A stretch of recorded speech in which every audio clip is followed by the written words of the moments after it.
Shalom, selamat malam.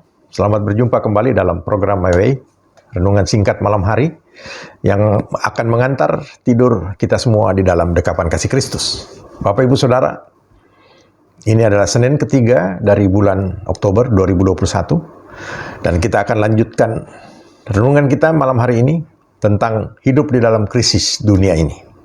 Bapak, Ibu, Saudara, pada bagian yang ketiga ini kita melihat pada bagian pertama dan kedua bagaimana ketaatan dari seorang Ishak pada waktu dia menghadapi masalah kelaparan di negerinya, kemudian dia berpikir untuk pergi ke Mesir. Dan pada saat dia berada di Gerar, Tuhan mengingatkan kepada dia untuk tetap tinggal di tempat itu, tidak perlu pergi ke Mesir. Kenapa? Karena Tuhan yang akan berperkara buat dia dan Tuhan akan memberkati dia. Kita sudah baca bagaimana, kita sudah renungkan bersama-sama. Tuhan menjanjikan kepada dia pada saat dia taat untuk tidak pergi ke Mesir. Tuhan akan memberikan kepada dia keturunannya seperti bintang di langit dan keturunannya dapat menjadi berkat bagi orang-orang yang lain. Bapak, Ibu, Saudara, kita melihat janji Allah tidak pernah tidak ditepati. Ya, luar biasa Allah kita. Dan kita melihat kemudian bagaimana keturunan daripada Ishak memang betul diberkati. Lalu yang ketiga, Saudara, pada malam hari ini, pada bagian yang ketiga kita melihat tindakan daripada Ishak pada waktu dia meresponi apa yang dikatakan oleh Tuhan. Apakah dia kemudian hanya berdiam diri, kemudian dia menunggu, Saudara, segala berkat itu jatuh dari langit dan jatuh kepada pangkuan dia dan di sekitar dia? Tidak, Saudara. Kita melihat Ishak tahu bahwa Allah menjanjikan kepada dia berkat yang luar biasa. Artinya ada berkat yang tersedia, yang sudah Allah sediakan. Dan apa yang dia lakukan? Dia bekerja keras, Saudara. Dia bekerja keras, dengan tentunya penyertaan daripada Tuhan. Kita akan baca dalam Kejadian 26 ayat 12 dan 13. Ini yang luar biasa, Bapak, Ibu, Saudara. Ini adalah respon daripada seorang Ishak pada saat Tuhan mengatur hidupnya, tapi dia tahu Tuhan punya bagian, dan dia juga punya bagian. Dan ini yang harus menjadi contoh di dalam kehidupan kita, Bapak, Ibu, Saudara. Pada saat Tuhan memberikan janjinya kepada kita, kita juga tahu bahwa Tuhan pasti akan menepati janjinya. Berkatnya dia sudah curahkan. Nah, bagaimana sekarang kita mendapatkan berkat itu? Adalah kita bekerja di dalam penyertaan Tuhan. Bekerja di dalam penyertaan Tuhan. Bapak, Ibu, Saudara, di dalam ayat ke-12 dikatakan, maka menaburlah Ishak di tanah itu. Saudara, menabur artinya dia bekerja, melakukan sesuatu, menabur, Dan dalam tahun itu juga ia mendapat hasil 100 kali lipat, Saudara. Jadi dia bekerja, kemudian dia mendapatkan hasil 100 kali lipat dari apa yang dia tabur tadi. Jadi kalau kita mungkin tabur 1 rupiah, kita akan dapat 100 rupiah. Dan seterusnya. Bapak, Ibu, Saudara. Sebab ia diberkati Tuhan. Saudara, kita melihat di sini. Kuncinya, Ishak bekerja dalam penyertaan Tuhan, lalu Tuhan memberkati dia. Itu kuncinya, Saudara. Dan apa yang dikatakan di ayat ke-13? Dan orang itu menjadi kaya. Dan bahkan kian lama, kian kaya. Kian lama, kian kaya, Saudara. Semakin hari semakin kaya. Sehingga ia menjadi sangat kaya, Saudara.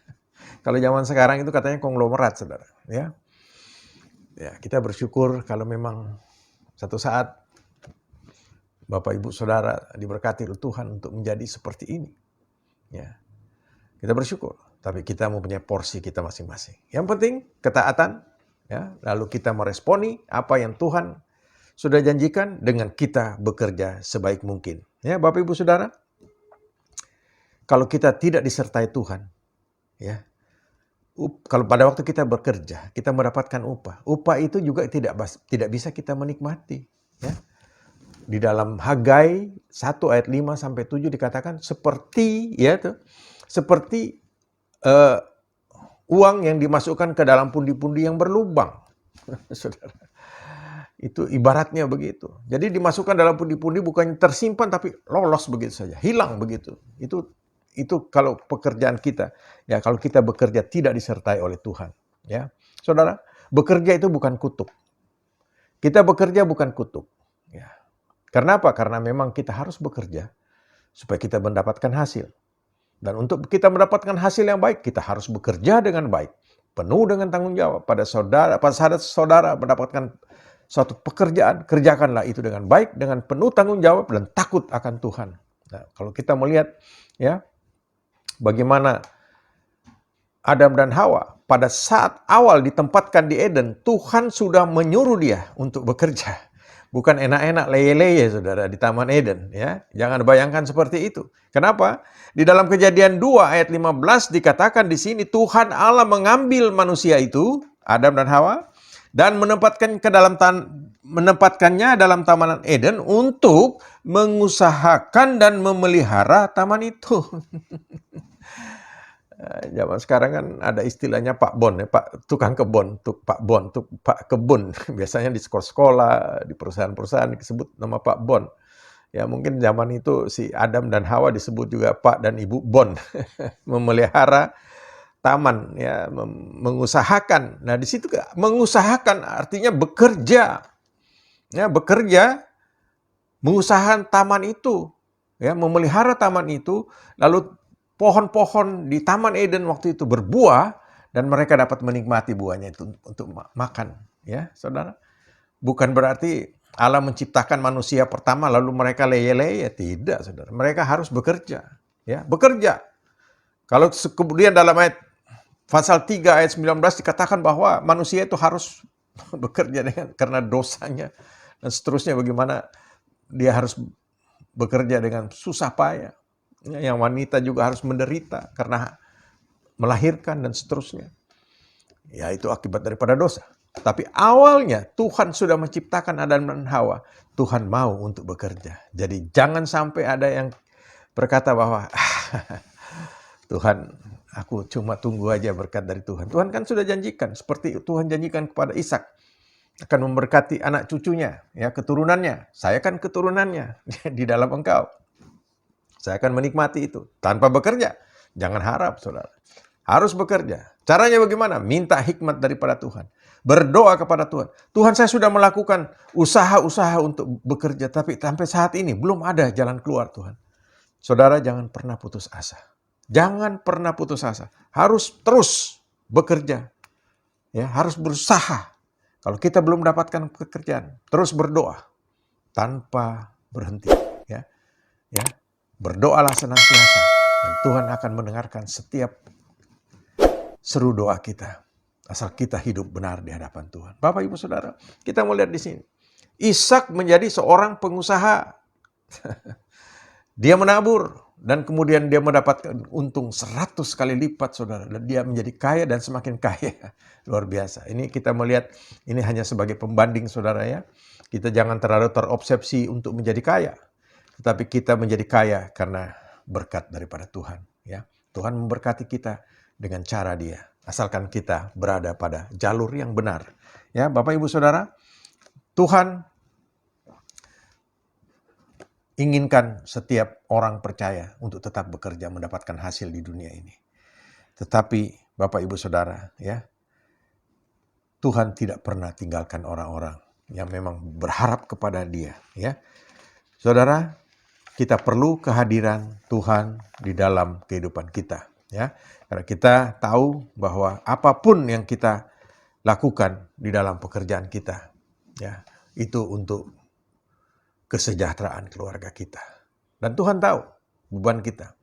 Tuhan tahu apa yang harus kita lakukan. Dan Tuhan pasti akan memberikan jalan keluar yang benar-benar luar biasa. Tanpa kita pikirkan, tidak bisa kita pikirkan, tidak masuk di dalam akal pikiran kita. Itu yang Tuhan Yesus lakukan.